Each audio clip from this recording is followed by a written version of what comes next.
కేంద్ర మంత్రి కిషన్ రెడ్డి గారు హైదరాబాద్లో మాట్లాడుతూ మరి మూసి వద్దే మేము అక్కడనే భోజనం చేసి అక్కడనే వండుకుంటాం, రేవంత్ రెడ్డి గారి సవాల్ను స్వీకరిస్తున్నామని కిషన్ రెడ్డి గారు మాట్లాడారు. రేవంత్ రెడ్డి గారు మా ముఖ్యమంత్రి గారి సవాల్ ఏంటంటే 3 నెలలు మీరు మూసి నది పరివాహకంలో అక్కడనే ఉండండి, అక్కడ ఉండి అక్కడ ఉండగలుగుతామని మీరు చెప్తే, మీరు మంచిగా సంతోషంగా ఉన్నారని చెప్పగలిగితే, మా ముఖ్యమంత్రి గారు ఏమన్నారు, సరే మీరంతా మంచిగానే ఉన్నారు కాబట్టి ప్రధాన ప్రతిపక్షాలు చెప్తున్నాయి కాబట్టి మేము మూసి ఓకే ప్రక్షాళన పునరుజ్జీవ కార్యక్రమం చేయాల్సిన అవసరం లేదు అనేది నిర్ణయం తీసుకుందాము అని కూడా ముఖ్యమంత్రి రేవంత్ రెడ్డి గారు అన్నారు. కానీ సవాలు 3 నెలలు అంటే మీరేం చేస్తుర్రు, మీరు ఒక్కరోజు ఆడనే భోజనం చేసి ఆడనే వండుకుంటామని అంటే ఒక్కరోజు కాదు కిషన్ రెడ్డి గారు, మా సవాలు 3 నెలలు అక్కడనే ఉండాలనేది మా సవాల్. సరే, ఇప్పుడు ఇది సవాళ్ళకు సంబంధించింది కాదు, ఇది ఈ ప్రాంత ప్రజలది.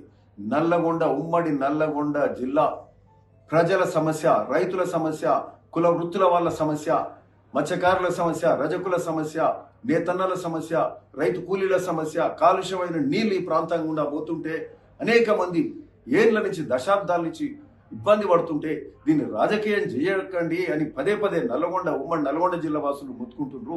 హైదరాబాద్లో మూసి నది పరివాహక ప్రాంతం వెంబడి కూడా లక్షలాది మంది బతుకుతున్నారు.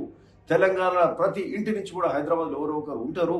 ఇంతమంది లక్షలాది మంది కోట్లాది మంది ఇబ్బంది పడుతుంటే దీని మీద మా ముఖ్యమంత్రి అనేక పార్టీలు అందరూ కూడా మాట్లాడినరు. ఈరోజు చేస్తామంటే దీన్ని రాజకీయం చేసే కార్యక్రమం చేస్తారు. కిషన్ రెడ్డి గారు, ఈరోజు మా సవాలు 3 నెలలు అక్కడ ఉండాలనే సవాలు. సరే, ఈరోజు మేము ఒకటి అడుగుతున్నాం, మీరు ఒకరోజు చేసేది కాదు. ఇంకొకటి ఏంటంటే, మీరు ఇంకొక మాట ఏం మాట్లాడుతున్నారు, మీరు ఈ మూసి ఇండ్లను కూలగొట్టి మూసి ప్రక్షాళన చేయాల్సింది అవసరం లేదు అని మీరు మాట్లాడుతున్నారు. ఇండ్లు ఊలగొట్టొద్దు అని మీరు అంటున్నారు. ఇక్కడ ఇండ్లు ఊలగొట్టే కార్యక్రమం కాదు, పునరావాసం కల్పించి ఆ తర్వాతనే మూసి పునరుజ్జీవ కార్యక్రమం చేస్తాము. మీకు ఒక్కటి అడుగుతున్నాం, సవాల్ విసురుతున్నాము మేము. కిషన్ రెడ్డి గారు, ఈరోజు ఇదే సబర్మతి దగ్గర ఈ ఒక్క ఇల్లు తీయకుండా ఆడ ప్రక్షాళన జరిగిందా? ఆడ కూడా 40,000 ఇండ్ల వరకు తీసిరు కదా, అక్కడ వేలాది ఇండ్లు అక్కడ తీసిరు కదా, తీసి వాళ్ళకు కూడా పునరావాసం కల్పించారు. మరి అక్కడ చేసినప్పుడు ఇక్కడ కూడా అట్లా అదే పద్ధతిలో చేయాల్సింది కదా. ఇల్లే తీయకుండా ఎట్లా ప్రక్షాళన చేస్తుంది? ఆ మురికి కంపుల ఆ పొల్యూషన్ మయమైనటువంటి కాలుష్యమైనటువంటి పరిస్థితులలో ఆ ప్రజలు ఎందుకు బతకాలి? వాళ్ళు రోగాల బారిన ఎందుకు పడాలి? అట్లాంటి పరిస్థితి మరి ఈ ప్రాంత ప్రజలకు అవసరమా?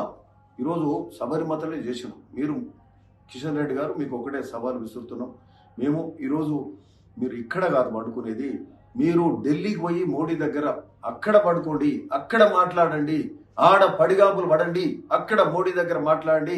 సబరిమతి చేస్తేవి మరి మేమేం పాపం చేసినాం, మాకెందుకు చేయరని అడగండి. సబరిమతి కంటే ఎక్కువ కాలుష్యమైంది కదా మూసినది. సబరిమతి ఎన్ని కిలోమీటర్లు? ఈడ 55 కిలోమీటర్లు హైదరాబాద్ కూడానే పోతుంది. ఉమ్మడి నల్గొండలో ఇంకో 150 కిలోమీటర్లు పోతుంది. అటు వికారాబాద్ దిక్కు ఇంకో 50 కిలోమీటర్లు పోతుంది. మరి ఇంత పెద్ద మూసినది మరి దీన్ని ప్రక్షాళన చేయాల్సిన అవసరం లేదా? ఇది నమామి గంగా కింద చేస్తారు కదా. మీరు కేంద్ర మంత్రిగా ఉన్నారు, 2 సార్లు కేంద్ర మంత్రి అయ్యారు, ఎన్నోసార్లు హైదరాబాద్లో గెలిపించారు. అంటే అంబర్పేట వాసులు కానీ హిమాయత్ నగర్లో కానీ మీరు గెలిపించారు. సికింద్రాబాద్ నుంచి పార్లమెంట్ ఎన్నుకుంటారు. మరి మీకు ఏమైనా కృతజ్ఞత ఉండి ఏమైనా ఉంటే మీరు మూసి ప్రక్షాళనలో మీ వంతు ఒక అంటే ఎట్లుండాలంటే కన్స్ట్రక్టివ్ క్రిటిసిజం ఉండాలి, నిర్మాణాత్మకమైన విమర్శలు ఉండాలి. తప్పితే ప్రతిపక్షం కాబట్టి మేము ప్రతిదీ ప్రశ్నిస్తాం అనేది కాదు. మీకు శాతనైతే నిధులు తీసుకురండి, మోడీ దగ్గర అనుకోని, మూసీ దగ్గర కాదు, మోడీ దగ్గర ఢిల్లీలో అనుకొని నిధులు తీసుకురండి, మూసి ప్రక్షాళన చెప్పండి, మీకే పేరు వస్తుంది. మేము కూడా ఏమంటున్నాము, పార్టీలకు అతీతంగానే మాట్లాడుతున్నాం. ఇది ప్రజల సమస్య, పార్టీలది కాదు. ఇట్లాంటి సమస్యలు అప్పుడన్నా అందరు కలిసి పని చేయండి అని చెప్పి ఈ సందర్భంగా మేము కిషన్ రెడ్డి గారికి విన్నపం చేస్తున్నాం. ఇది మీరు మూసీ మీద రాజకీయం చేయొద్దు, ఇది తగదు. ఒక్కరోజు కాదు, మేము అడిగింది 3 నెలలు. 3 నెలల తర్వాత మీకు గనక ఇది మంచిగానే ఉందని అనుకుంటే అది మానుకుంటామని మా ముఖ్యమంత్రి గారు చెప్పినారు. అది మా సవాలు. ఆ సవాలు మీరు ఫెయిల్ అవుతుండ్రు, అది తప్పు. మరి మీరు శాతరైతే నిధులు తీసుకురావాలని మాట్లాడుతున్నాం. అట్లనే కేటీఆర్ కూడా మరి కేటీఆర్ మీరు ఢిల్లీకి తీసుకెళ్లే కార్యక్రమం చేశారు కదా, అవునా కదా? ఢిల్లీకి తీసుకెళ్ళి కల్పిస్తాం. ఎందుకు తీసుకెళ్ళారు ఢిల్లీకి? ఆయన మంత్రా? ఆయన ఏం అవసరం ఉంది? ఏమైనా అభివృద్ధి కార్యక్రమాలకు పోయి నిధులు తీసుకొచ్చే కార్యక్రమం అంటే మీరేమో మీ దోస్తాను ఇట్లనే నడుస్తుంటుంది. టీఆర్ఎస్ బీజేపీ దోస్తానేమో ఇట్లనే మీ దోస్తాని ఆడ ఢిల్లీలో దోస్తాని నడుస్తుంది, ఈడనేమో ఢిల్లీ మీద దోస్తి గల్లీ మీద కుస్తీ అన్నట్టు అట్లా చేస్తారు. ఇక్కడనేమో మూసీ మీద మళ్ళీ దోస్తాని చేస్తారు. అంటే మూసీ అభివృద్ధి, మూసీ ప్రక్షాళన, మూసీ పునరుజ్జీవ కార్యక్రమం చేయొద్దు. వీళ్ళకి ఎక్కడ మంచి పేరు వస్తుందో అదొక్కటే తప్పితే ప్రతిపక్షంగా ప్రతిదీ ప్రశ్నించాలనే తప్పితే ప్రజలకు మేలయ్యే కార్యక్రమం జరుగుతుంది. ముఖ్యమంత్రి రేవంత్ రెడ్డి గారు చేస్తున్న ఆలోచన మీరు చేస్తలేరు. ఇది తప్పుడు కార్యక్రమం అని చెప్తా ఉన్నాం. రాజకీయం మానుకోండి.